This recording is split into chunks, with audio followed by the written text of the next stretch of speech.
Hi, and welcome back to SOS Stories of Survivors. I'm your host, Serina Dansker, and today it is my absolute pleasure to introduce you to the man who is the founder and builder of Empower Change. Roderick Alemania is here in the studio and he's joining us today, and he's got an incredible story, and he's going to talk about his journey through grief, how it inspired him to build this platform, and where he plans to take it. So thank you so much, Roderick, for joining us today. It's a pleasure to be here. I can't tell you, I'm so excited. I just want to start and dive in and ask you, where did you come from, and your background, and we'll start there. How does that I'm the youngest of five boys. So my parents were incredibly crazy. I have two kids of my own, both boys. And I'm just thinking, what the hell was my mom thinking having five boys? Two is like crazy. Oh my And five was, it was insane. Grew up in a small town. We were like one of the few Filipino families in that town. Went to private, parochial school, a private Christian Brothers school called De La Salle in Concord, California. And then I went to UCLA. Wow. And, yeah, which was fun. That's awesome. And what did you study at UCLA? Studied economics and took a ton of accounting classes. And the interesting part was I was supposed to go into public accounting, and 8 weeks before graduation, I called my parents and said, no, I'm not going to do that. By the way, I got a job at Club Med, so I'm going to be in Nassau, Bahamas, working at Club Med. Oh my God, that's awesome. It was super fun. It's very much in line with kind of the theme of how I live my life, which is very Carpe Diem-esque. Yeah, so talk to us about that. What did your life look like before grief entered your story? Yeah, I just graduated from UCLA, and so I was at Club Med, and I only did it for like maybe 2 months. And it was New Year's of 1993. I remember sitting on a dock overlooking Nassau Harbor and thinking, oh, this is a waste. I need to go back and find a real job. And it was really serendipitous. I ended up like literally kind of, it was a very compulsive decision, or impulsive, I should say. And I went home, and, I'm so grateful that happened, because I got to spend the last 9 months with my dad before he passed away. And had I had an amazing time there, I probably would have continued on doing that. So I think the universe came in and was giving you those signs, man, Oh, crazy. I'm super, super fortunate. So literally I came back, I worked as a customer service representative at Bank of America. Wow. And I coached both boys and girls volleyball at the high school. My daughter played volleyball back in high school. That's so funny. Super fun. I don't play anymore, but I used to play a ton. That's awesome. That's awesome. So talk to me about loss. So you came back, you spent, the remaining time of your father's life with him. You were able to do that. How did that impact you? Yeah. I mean, it was one of those things where I remember he used to wake me up at 6, because we didn't, we only had effectively one or two cars. I think we had like maybe 2 cars. And if I wanted the car during the day, I would have to wake up super early and drive him to the train station, the BART station here. And, it was typical of a college graduate, just kind of, doing whatever, figuring out what my next thing was while living with my mom and dad. And my dad started getting sick. And I remember we'd go up to the mountains, and he was a great cook. And I remember he ended up burning the steaks. And it's like, wow. Kind of, that doesn't happen. Didn't help either. I also got food poisoning on that trip, but I hope it wasn't from his steaks. It was not from his steaks. It was probably from maybe partying too much, as he said. Yeah. But the long story short, this was July, September. She started just not being well. Yeah. And, he'd go into the hospital, and they were trying to figure out what it was. And finally, when he went to the hospital, and this was, I think it was September or late August, and I had just gotten off of work. My mom had picked me up, and we were in the room, and we found out he had terminal cancer. Oh my God. And it Oh, was like the biggest gut punch. yeah. It was, it sucked. Yeah. And it was just, I remember being in, he was sharing a room with this younger kid who was Mm. in for something that was probably innocuous relative to what we're going through. And they have this privacy sheet. And the doctor here is breaking the news, telling him that, you probably have 3 to 4 months to live. And Wow. we're like, it's like this crazy moment. And this kid's probably on the other side going, "Jeez, what the hell?" I mean, It's crazy. it is crazy. It is crazy. So we found out, and the long story short, I remember it was so hot that summer, and Mm. we didn't have air conditioning, and we were going to bring him back home. And they talked about moving him on hospice. I didn't even really know what that meant. But that whole next week, we were preparing the house Mm. to move him back in, and he ended up dying a week later. How did you And prepare the house? What did you do? we had to, you know, we hired someone to put in like a portable AC into the house. Oh, okay. That was good. Yeah. Yeah, yeah. So And it did was you kind have of, a hospital bed and all that, or did he stay in his own bed? Was he able to? no, he was in the hospital. I mean, the night we took him to the hospital, that he died. If I recall, he came home, Yeah. and then we were preparing the house because it was hot, and then he just got really, really sick. And I remember carrying him into the car like he was a baby. Oh. I know. Oh my So God. kind of full circle moment, so to speak. It's hard. It's hard to see our parents get older and especially become ill. They're Yeah, like our heroes, right? yeah. And he was young. He was only 61. So Wow. super, super young. And I mean, the tragedy in all this is that he and my mom sacrificed so much. Like, Mm, they didn't make hardly any money. They yeah. put us through all these private schools. I have no idea how they did that. Oh my. Um, and literally, like, as soon as his life was beginning to turn around, they were gonna be empty nesting. They had Mm. started doing some empty nesting things. Like, we finally had some money where they could actually do some travel. And he ended up passing away at a really early age, and so it's kind of, it sucks. It does. It sucks. And how did his death impact you? I mean, I know you were living at home with your mom. Were your brothers there too? Was it just you? I'm trying to remember. I think it was just me and maybe one of my other brothers. The rest had, they were graduated and adults. Yeah. So I think actually, I actually don't even remember. It's Yeah. Did and um, I'm sure your mom was leaning in on you guys, trying to get through. well, well, it was like more. We had to be there for her because it's like they were, they were super close. I mean, they raised 5 kids. They sent us all off to college. I mean, like, this was supposed to be the time when they were gonna enjoy kind of the fruits of their labor, so to speak. And he got dealt a pretty shitty hand. Well, that's what it's all. You don't.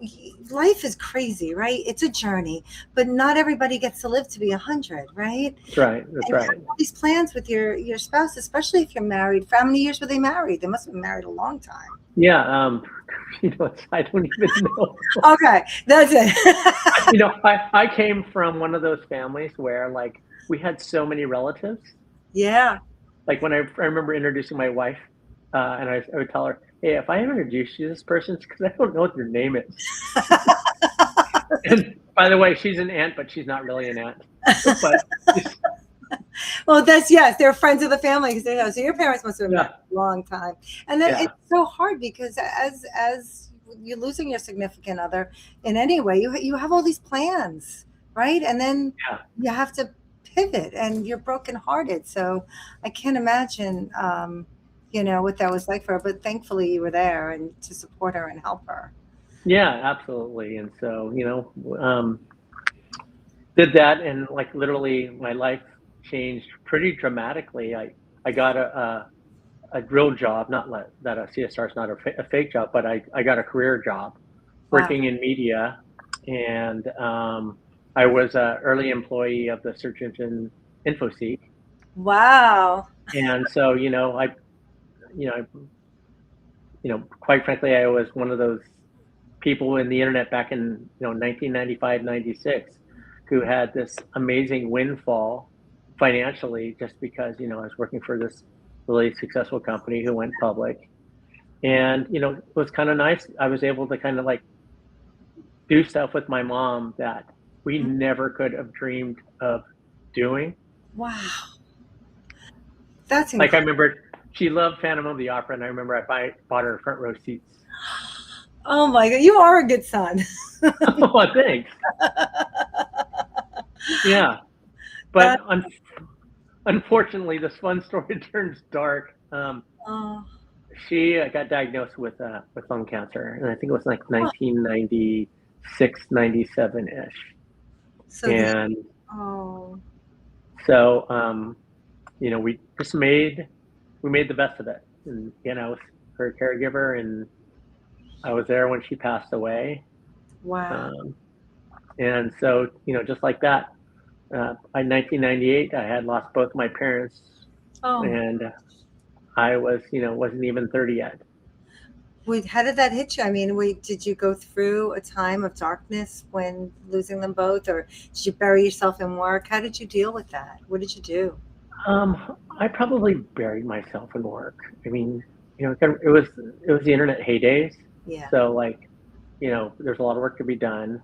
I definitely was not productive, yeah, although I mean during at the time of my mother's death, yeah, and thank God my boss gave me a pass on that. yeah, yeah. Um, but I kind of have a very much a Type A personality, and I think I have a really strong will, and I'm very focused on perseverance. And I'm actually a distance athlete. I was a triathlete, or yeah, I was. I don't do it anymore. But it's like I kind of looking back on my kind of personality, but I try to do things that people feel are hard to do. Yeah. And in many ways, it's kind of my way of saying, hey, if I can get past this, I can get past anything. Mm.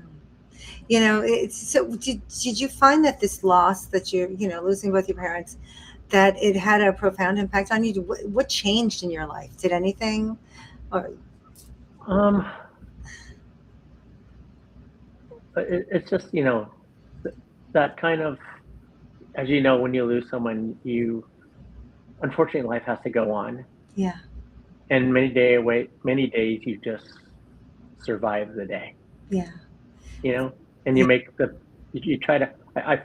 I see myself as being a very optimistic person, Mhm. so I've always tried to make the best of the situation. And I mean, I've gotten some great cards and I've got some really shitty cards too. And Yeah, losing both your parents, yeah, really gives you the perspective of like what's important. yeah, yeah. It does, and and at that point, I think you're almost like you're officially an adult. You're on your own. You don't have those strings attached any longer, and it's hard. I think it's hard to to get used to that fact that you can't just pick up the phone and be like, hey, I need advice on blah blah blah. It's difficult. Um, what what when in your life did you realize that your story, or what you've gone through, could help people? You are, you're in the internet, you're doing all this crazy stuff. When did you pivot? When did you change, and what was the catalyst for that? It actually happened recently. Like Really? I was just kind of going on with life. I had been pretty fortunate in my career. I've had some pretty good successes.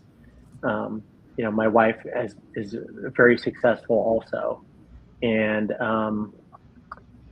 was when I kind of semi-retired back in 2020 through 2023 was when I kind of really started taking a deep breath on kind of realizing, just taking a step back. When you're working in the startup space, it can be pretty intense. Yeah. So like, I never really thought, quite frankly, about my grief journey at all. It was Wow. just like, it's like life is, I'm just going to live my life. like literally in many ways, what I did is kind of a tribute for my parents. It's Yeah. like, I'm Oh. going to go get these wins that they couldn't experience. Like, Mm. I'm going to be able to travel and, you know, I had a couple fancy cars, like eat at cool places, do really interesting things. And in many ways, sorry, No, that's okay. You can take a breath. It's a lot, you know? Mm. it was, Oh, it was like it's a win for them. yes. Oh, I love that. You know, it's your parents are, you know, you wanna make them proud, and it's you wanna, you know, do things for them that they couldn't do and hope that they're watching down, and I know your parents are watching down on you, and they're so freaking Yeah. proud. I mean, I actually think, maybe this started back in 2018, 2019. I also lost my older brother Oh, a couple God. years ago. He had a long fight with diabetes, and Oh, I'm so sorry. he passed away. God, that day was so surreal. I was um, after my kind of like I've worked at a whole bunch of different Silicon Valley startups, and in 2016 or 2017, I decided that I was going to become a startup founder, and I founded my own company. Wow. And I remember being in a when my brother died. He was in, I think, Colorado, and I got to say basically goodbye to him on the phone. I mean, he obviously wasn't really there, but I got to say goodbye to him. But it was such a surreal day because I went straight from that into a pitch meeting with some investors, Oh my god. and it was just like so surreal. How do you know, you pivot from that? I mean, that's crazy. You just put on the game face and you just go into work or Yeah, I mean, I just said, "Hey, man, spirit of full disclosure, I yeah. just got off the phone with my brother who passed away, so Oh my just god. bear with me." And you know, Yes. they were super cool about it, and actually, some of them did end up investing, not because they felt sorry. It's a pretty cool idea, Yeah. but that was just a really surreal, surreal day, and yeah, That's crazy, yeah. crazy. And quite frankly, I've had a lot of loss in my family, Oh, some through tragedy. I had kind of two nieces that died due to effectively violence, which is horrible. oh my So god. unfortunately, we've dealt with a lot of loss, but Oh, I've just kind of always kept the mindset of, it's like Dory from Finding Nemo, just keep swimming. just keep swimming. Yes, yes. That's what you have to do, you know? It's a journey, right? And I don't know why so many young people are, you know, pass on and for all various reasons, but it's hard and you know, losing a sibling is you don't, you know, your parents you expect, you know, although it's at a young age is difficult, but you expect your parents to go, it's the natural order of things, but to lose a sibling or a child or a niece, it's so hard. So let's talk about, you know, how you used your grief to pivot a little bit and what happened in 2022 or 2023 when you decided to retire, I Yeah, guess. it was kind of a wake up call. This was right around COVID, Oh, right. and running a startup, which I ran for 6 years, we'd raised several $1,000,000. Wow. And that is not being a startup founder, especially a first time founder. It's not a job for the faint of heart. It is. I can't imagine. It's it's you're right. It's really effing hard. Yeah, I could just imagine. Oh my God. And 2022 was particularly a very challenging year for me. I got a injury skiing, Oh, which set me back big time. My tore my ACL. I fractured my pelvis. Caught COVID in the hospital during this whole thing, which put an embolism. I mean, it's like just like 2022 was like the shit show year. Like oh my God. That you were I had challenged on every level. I mean, oh my, I had these heart palpitations. So in 2022, in addition to dealing with a startup and the pressure around that, and these injuries. I had a heart ablation, I had ACL surgery. Oh my God. I'm keeping this startup alive. Unfortunately, became the largest investor. And right at the end of 22, we found out my wife had breast cancer. And Oh it my, was like, it you was have like, felt like one bad card after another. Oh my God. How much could we make Roderick take? The universe was saying, let's see how much before he caves. But you well, didn't what's, cave, did you? oh no, well, what's interesting is, when you go through this, it's like the death of my parents and my brother, and it's like prepares you for, hey, life's really not that bad. Yeah. Like, although remember being incredibly stressed out running this company and making this, are we going to make it or not decision. I realized I made a decision in January of 2023. I'm done. We're done with this. Like, Mm, got to take care of my wife. Like, there's more to life than you know running this, trying to build a startup. mm. And so shut it down. And luckily my wife got amazing treatment. Oh, thank God. And right around June of 2023, people will probably laugh at this. I'm old school. I still go to the Yahoo homepage. I actually like how they lay it out. That's And this isn't a non sequitur story. I read a story about Nick Hungerford, who was the founder of Elizabeth Smiles, okay. and he was building the equivalent of like a social network for kids who were about to lose a parent.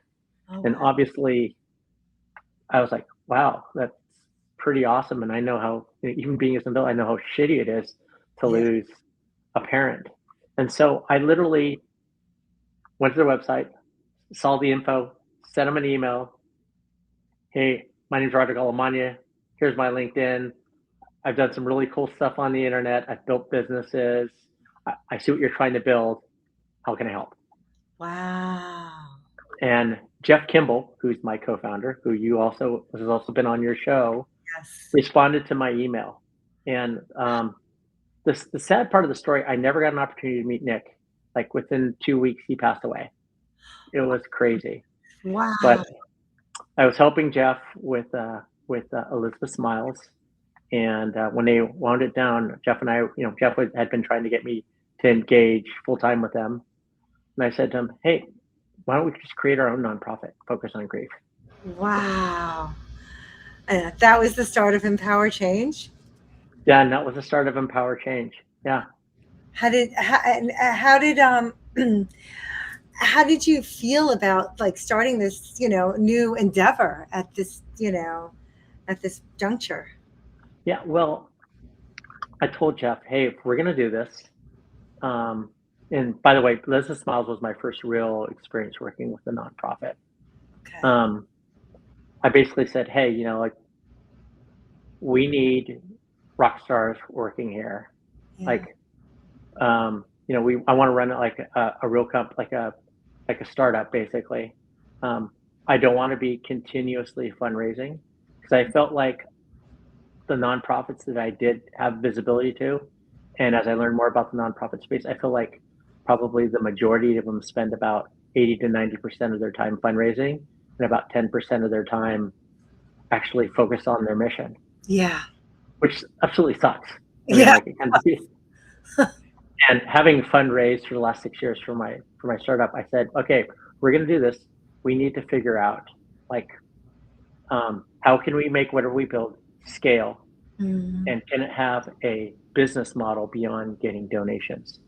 Wow. So what we did was we spent, Jeff was working at other nonprofits. Luckily, since I was kind of retired, I took all the mechanics of starting a business and everything I learned in my career, and I attacked grief and solving grief the same way that you would try to solve for a problem Hmm. at a tech startup. Wow. Like what's the market opportunity? What are the pain points? What is your solution? How are you going to make money? How are you going to get in the hands of customers? Who are your users? All those things. And we spent 18 months really kind of looking at this. And I quickly came to the conclusion that there's a lot of grief resources out there.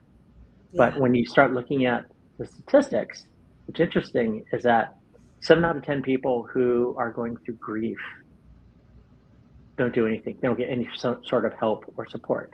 And it doesn't necessarily mean that you need to see a therapist, No, but no. but then there's the other 30% who luckily are strong-willed, but that 70% number, that's an 70 amazing. that's incredible. That's an Yeah, incredible number. 70% of people who are grieving, just wallow in that darkness. yeah. So, They so Jeff and I started looking. Yeah, Jeff and I started looking at why, Yeah. and so I started looking at what are the resources that are being offered to them, and we started looking at not only what was being offered, but how it was being offered. That's Um, our go-to-market for what we're building is hospice. I've experienced hospice both times, and as an example, we look at what are the support systems that hospice offers. A lot of times, they might give you some material.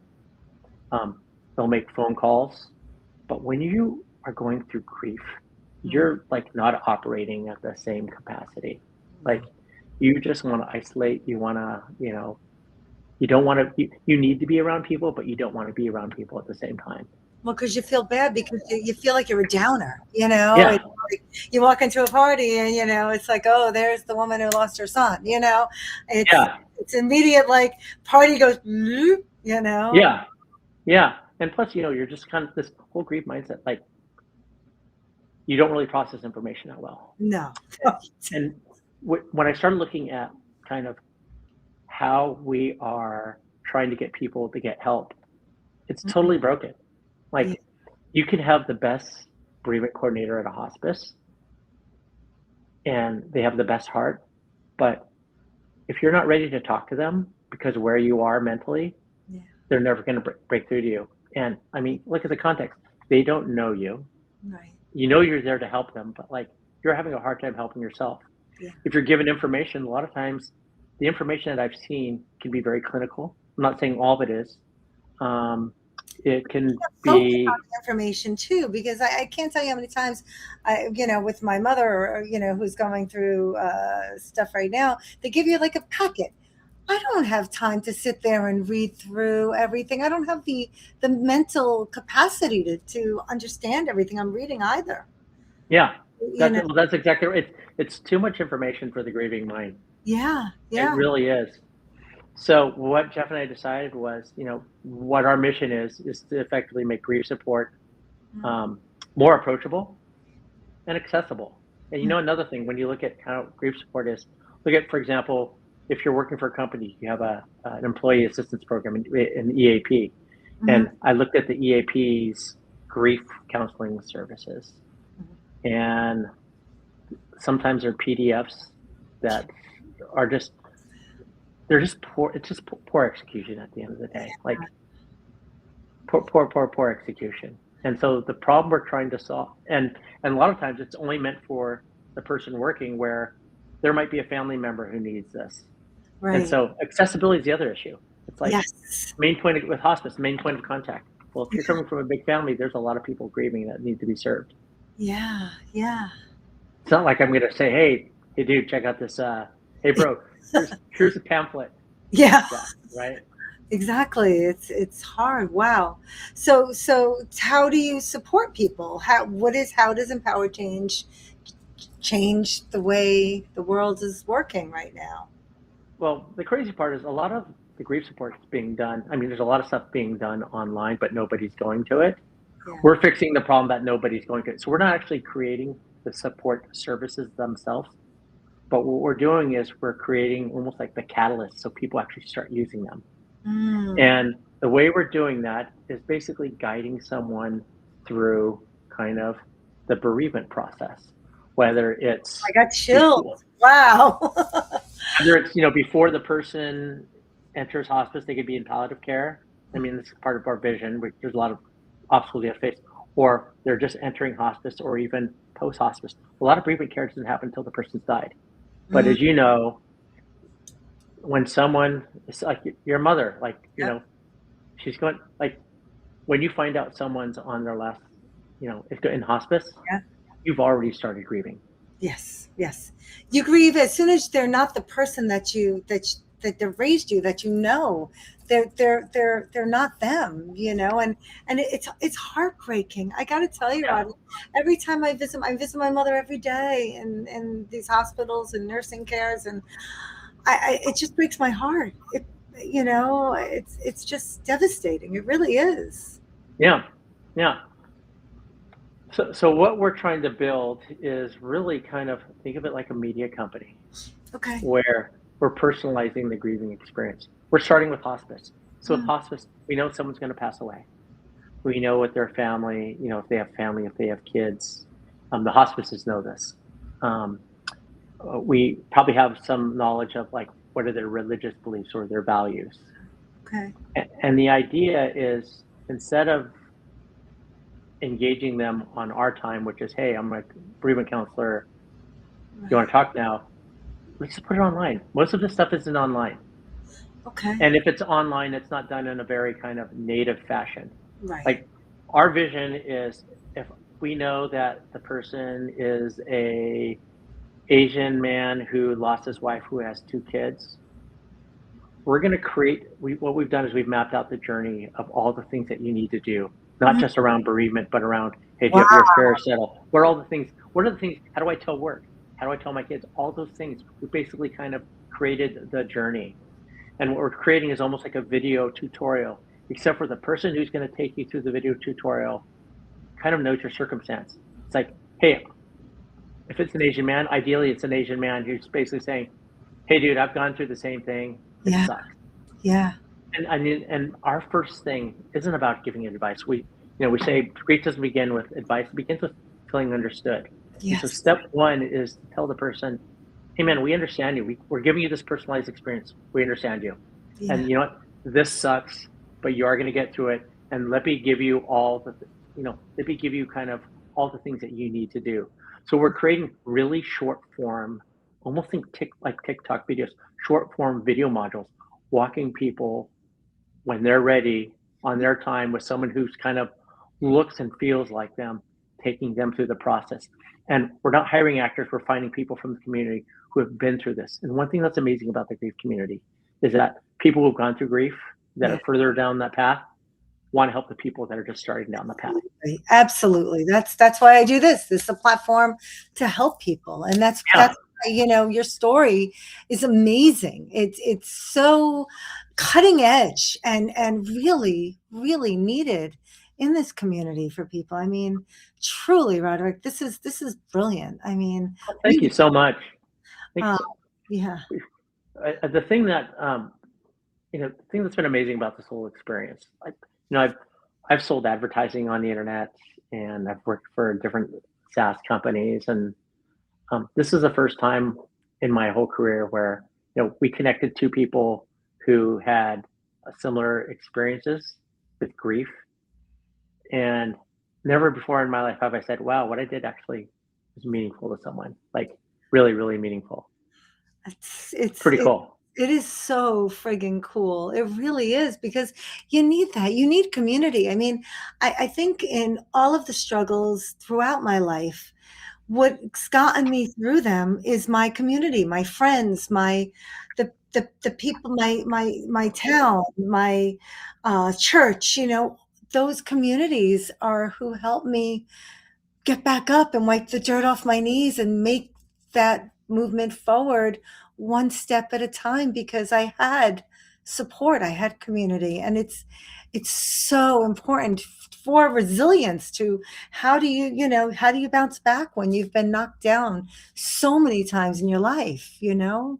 And that's the strength of what we're building. I mean, online by definition is all about community. I Mm, mean, it's the reason why the social media networks are what they are is because people find people who are like-minded. yeah, And, the the interesting thing about from the business side of what we're building, I don't really need to build the services. I just need to build basically that bridge to get people using the services.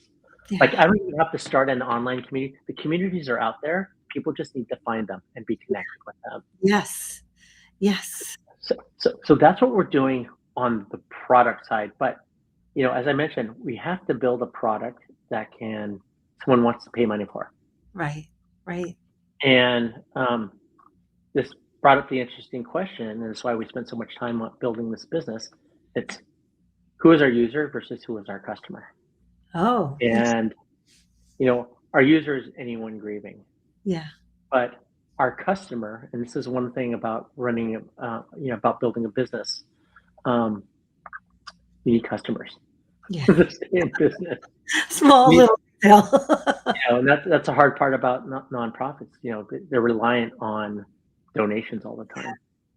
Um, we spent a lot of time looking at the business side of the equation. Take hospice for an example. Yeah. Bereavement coordinators are a cost center, and given everything going on in the world right now around, every business is tightening its belt. No one wants to invest. No. If anything, they want to cut. I mean, that's the whole thing about AI. It's like, how can I cut headcount? Yep. And so, in solving this human problem that I just talked about, we also had to solve a business problem. Mm. And knowing that hospices probably will not invest in bereavement services because they don't make money, we had to solve a business problem. And Mm. so this is where a lot of my kind of startup experience and mentality came into play. And it made us step back and look at the hospice space and say, okay, this is a cost. How can we give them a financial incentive to adopt what we're building? We're building it almost like a software platform.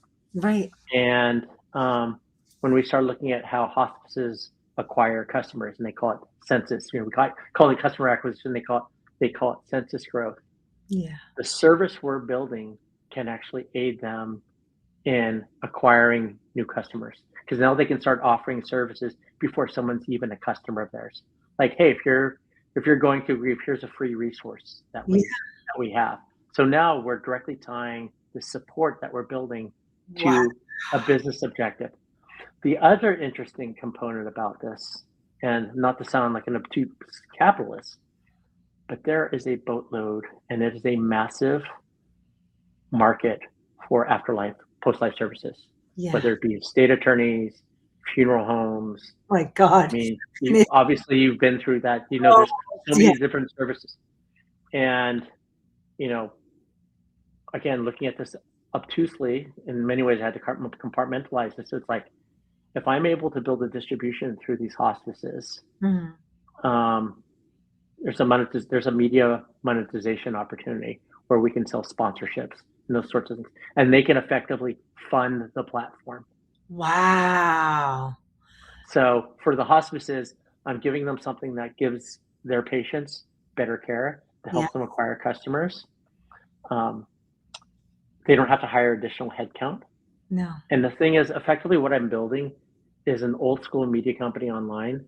So financially speaking, what we're building is not expensive to build. It's very cheap to build, and we can scale it.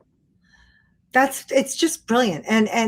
But more than that, you're helping people, and you're building a community, and you're educating people, what's out there, and also you're able to make a business and make a profit, or help businesses invest in your platform. Yeah. Well, interestingly enough, what started off as a nonprofit, we spun out a public benefit corporation that the nonprofit is an owner in. Okay. And it is built specifically so it can do for-profit deals, and we can let the nonprofit, it's still focused around the nonprofit, but this entity allows us to work with for-profit companies. And the way that we're structuring it, this will be the business model that sustains the nonprofit. And ideally, I won't have to fundraise. Wow. But how does privacy come in? Like, because they're so strict about the HIPAA and the privacy and all of that. Does that come into play here? Yeah, absolutely. So the way that we thought about it was that what we build will live on the hospice's domain. Okay. So I'm like a software as a service. So I'm not sending anyone to my website where I'm collecting the data. It lives effectively on the hospice's cloud, so to speak. Okay. And so it's their data, and I have zero interest in like having ownership or even partial ownership on the data. I mean, like, still ultimately this is driven by the mission, which is to make grief support approachable and accessible. Wow. It's absolutely incredible. All right, I'm going to shift gears a little bit. I'm going to do like a little lightning round, kind of a one word. Uh-oh. Sharing of, I'll have a little fun, But all right, let's try one word that describes your grief journey. What do you think? Ongoing. It's Really? ongoing. Yeah, Yeah. I mean, like, like I didn't realize I was going through this grief journey all these years, and kind of, since then, it's ongoing. But on the same token, one word that describes your healing, right? Because you're healing from doing this, right? What's one word that Yeah, describes that? I'd call it transformational. Mm, I love Yeah, that. I do yeah, because it's true. You are. We change when you go through something trauma from where you were to you don't even see the change happening, and all of a sudden you've become a whole new person. Not that there was anything wrong with you before, but it's like the caterpillar into the butterfly. You transform, you emerge, right? yeah. It's really interesting. One of our investors um, lives in Asia, and he talks about the seasons of life. Mm. And I'm kind of, for lack of a better word, in kind of the giving season of my life. I've been fortunate enough to get a lot out of it. Been through a lot, but I've got, also gotten a lot. Been fortunate enough to retire at a relatively young age, That's good. and like what's really fun about this, which was weird to say about working in for a grief company, is that I've been able to take something I'm super passionate about Mm. and combine it with my background, which is around kind of technology and startups and you know That's innovation and so technology. cool. It really is. I mean, it's just like, all the pieces of the puzzle just came together, which is Yeah, amazing. Really yeah. amazing. What's interesting about our business is that the really interesting opportunities when we go after corporations and Mm. their employee assistance programs, because you know the business problem we're solving is, and I did mention it, companies lose over 100 billion annually in the U.S. The empathy.com due to grieving employees, That's and incredible. and obviously there's the altruistic side of a company, but like we're also dealing with these companies are in the business of making money and being profitable. And Yes. so if we can give them something that not only helps their employees but helps their business Yeah. and it doesn't cost a lot, It's win-win. which is it's a win-win. Yeah. Wow. That's just, oh my gosh. All right, let's go back to my one. Yeah, one the speed round. What's a song that brings you comfort? How's that? Um, Drops of Jupiter from Train. Do you know the backstory on that?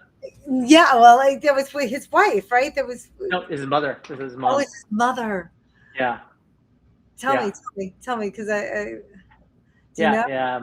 Well, Train was I was watching VH1 Behind the Music a Yes. couple of months ago on it, and Train was trying to find this hit song, and he had just lost his mother, and the song's about like his mother's being in the atmosphere, Mm. um, and this they made this amazing hit song, but it was it's basically part of his kind of whole healing journey. I love, so many people, artists that have written songs about grief. They're so powerful. You don't even stars go through the grieving process like we do. Yeah, It's just, and it comes out in the words and the lyrics and in the rawness and the tenderness when they sing. I love Train, and one of my favorite groups. what I love about that, there's also this whole element of hope around it too. It's not about the doom and gloom of Right. grief, It's which is really kind of part of what we're trying to do is show people, yeah, losing someone fucking sucks, but it doesn't mean it has to be the end of your life. Like you'll still be sad, but it doesn't mean that you still can't find, as Jeff says, life can be both beautiful and brutal at the same time when you're grieving. And Life is messy. It really is, you can still have a fulfilling life. Even it'll never be the same, No, but you no. can still have a fulfilling But life. yes, but it can still be beautiful, and you're forever changed when you go through this Yeah, transition. How about one word that describes empower change?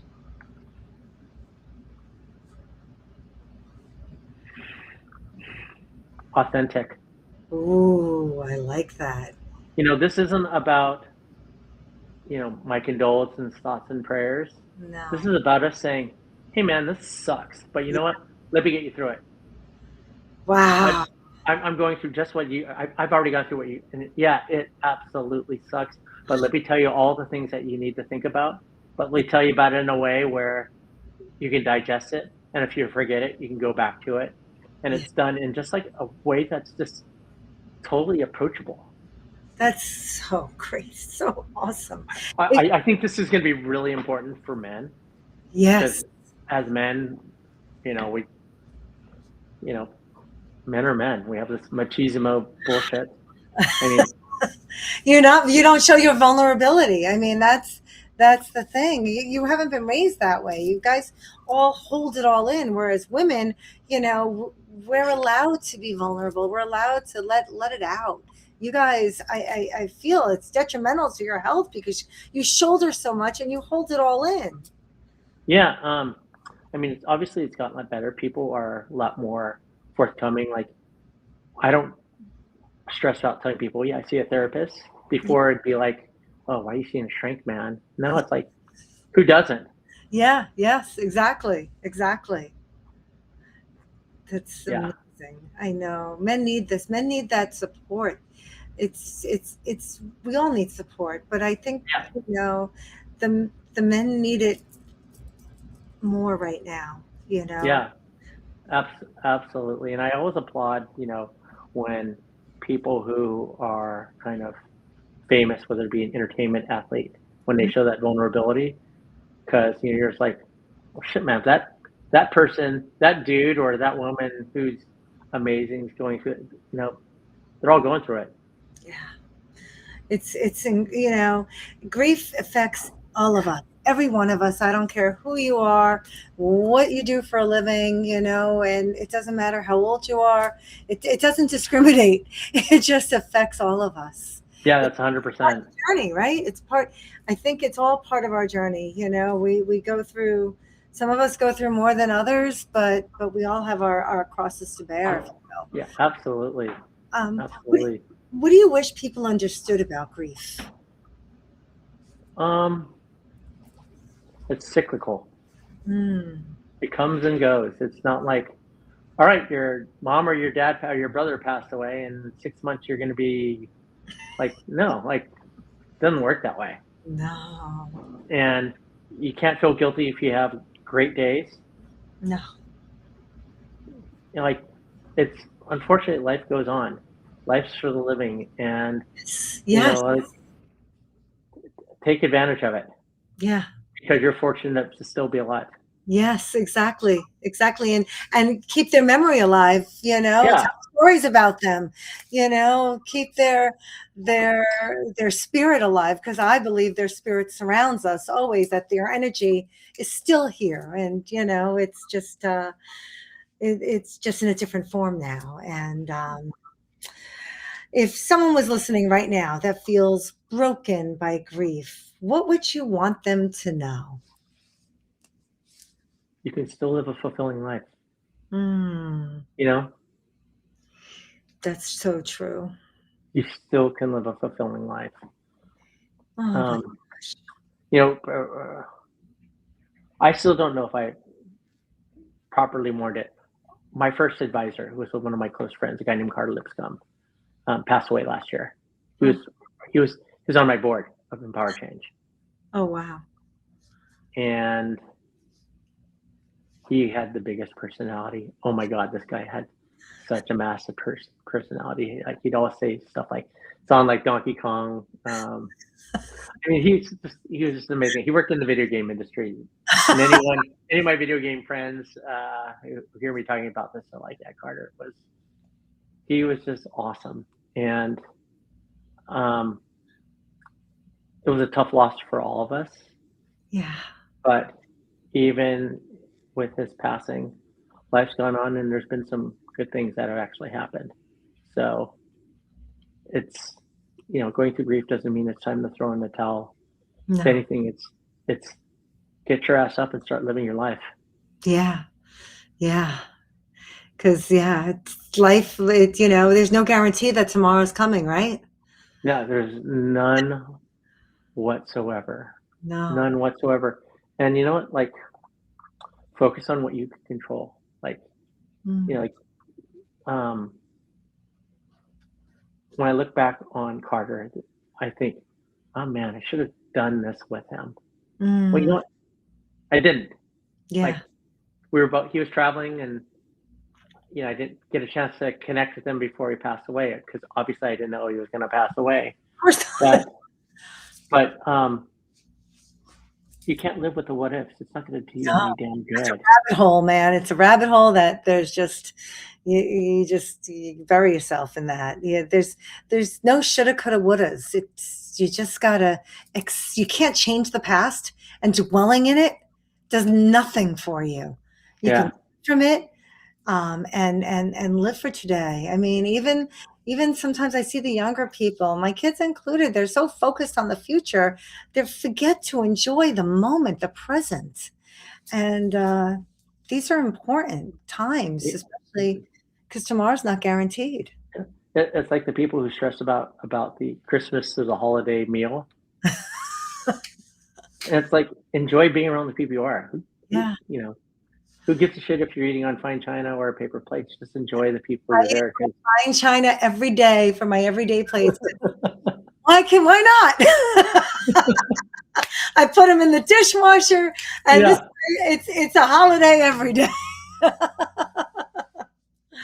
Oh my God, Roderick, thank you so much for your honesty, your courage, your wit is just incredible. Oh, I, thank you. I usually close out every episode with a poem that my late son has written, and I try to gear it a little bit towards our talk. And I know what a loving community empower change is. And my son wrote a poem about camp and how, empowered change makes people feel that warmth. Kind of relates to this. So if you bear with me, I'm going to read through Please. this poem. As I look around myself, I feel so compelled to smile and hug. The vibrations and energy coming off others cause a chain reaction that factions the result of happiness. Happiness is different for everyone and anyone, but all people conjugate you the source of power that people associate. Love, kindness, smiles, and hugs, even though there are so many bugs. Camp is a place where anyone can be anything, but most are true to themselves. Camp is a place where people's true colors are shown, where people accept others for who they are, not for who they know. Camp is a place to learn from others and not just stick to yourself.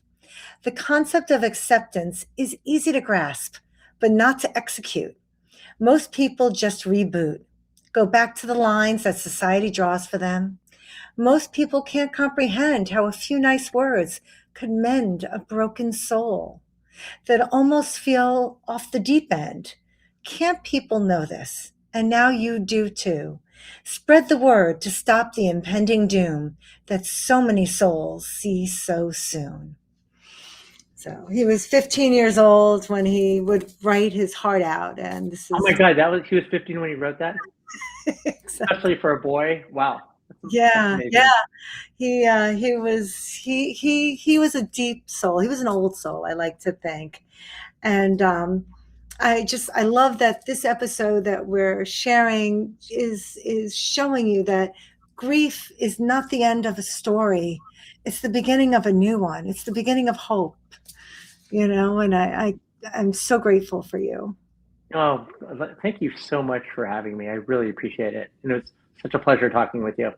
Oh my God, thank you so much. And to our SOS listeners, please check out Empower Change. And that reminds me, Roderick, tell people how they can go on your site. I almost messed this up. Yeah, if you go to empowerchange.org, you can find out what we're doing. We have it broken out for, we have our business customers, which is for hospices. So we have a whole area talking about what we're doing with hospices, but we're also building out an area right now for someone who just might want to start using our service. It's kind of in an alpha stage right now, but we've put up a ton. My co-founder Jeff has put up a ton of videos. He's in charge of all the programming, and as you've seen with Jeff, he's just an amazing person. But yeah, empowerchange.org. And if there's any really wealthy people there, we're always looking for donations right now until we can get this thing spinning. So Okay, well, plug, sorry. The we'll- fundraising CEO in my speaking. that's what you should do. And SOS Stories of Survivors, thank you all for joining us today. And I will look forward to seeing you next week. Thank you.